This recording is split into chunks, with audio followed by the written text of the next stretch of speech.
الحمد لله رب العالمين والعاقبة للمتقين ولا عدوان إلا على الظالمين وأشهد أن لا إله إلا الله وحده لا شريك له ولي الصالحين وأشهد أن محمدا عبده ورسوله وصفيه من خلقه وخليله سيد الأولين والآخرين اللهم صل عليه وعلى آله وصحبه ومن اتبعهم بإحسان إلى يوم الدين أما بعد. Mes chers frères et sœurs, comme vous le savez, Allah Tabarak wa Ta'ala, ce qu'il va regarder de nous le jour du jugement, c'est notre cœur et nos actes. Il ne va ni regarder notre apparence, ni il va regarder la couleur de notre peau. C'est pas sur ça qu'on va être jugé. On va pas être jugé sur la couleur de notre passeport, sur la quantité de diplômes obtenus, sur les hauts grades qu'on a pu atteindre dans la vie d'ici-bas. Non. Le jour du jugement, Allah Tabarak wa Ta'ala va regarder nos cœurs et nos actes. Le hadith il est rapporté par l'imam Muslim.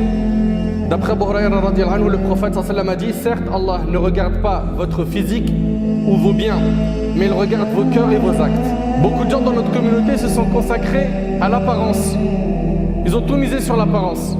Qu'ils soient investis dans la religion ou pas. Ceux qui sont investis dans la religion, ils pensent qu'en ayant la barbe ou elle a mis le hijab, c'est bon.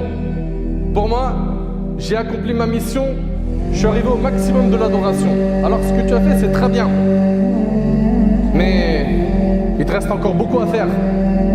Et la chose la plus difficile, c'est soigner l'intérieur, soigner ton cœur, de soigner des différentes maladies qui menacent, qui rongent les cœurs.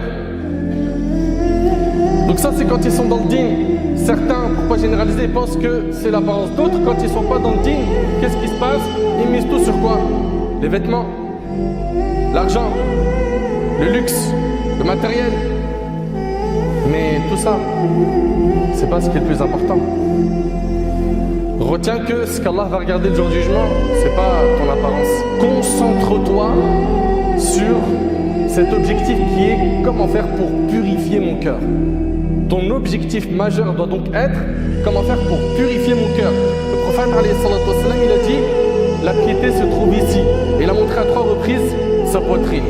Et le prophète alayhi salatu wassalam, il nous enseignait que dans le corps, il y a un morceau de chair. S'il est bon, tout le reste du corps est bon. S'il est mauvais, tout le reste du corps est mauvais. Ce morceau de chair, c'est le cœur. Et Allah Azza wa Jalla, il nous a dit: Inna akramakum indallah atqakum. Le plus noble d'entre vous, c'est qui? Le plus riche, le plus beau, celui qui est habillé avec des vêtements de luxe? Non, le plus noble d'entre vous, c'est le plus pieux, celui qui est le plus proche d'Allah. Et aujourd'hui, on va parler d'un grand problème. Un grand problème spirituel qui est la dureté des cœurs.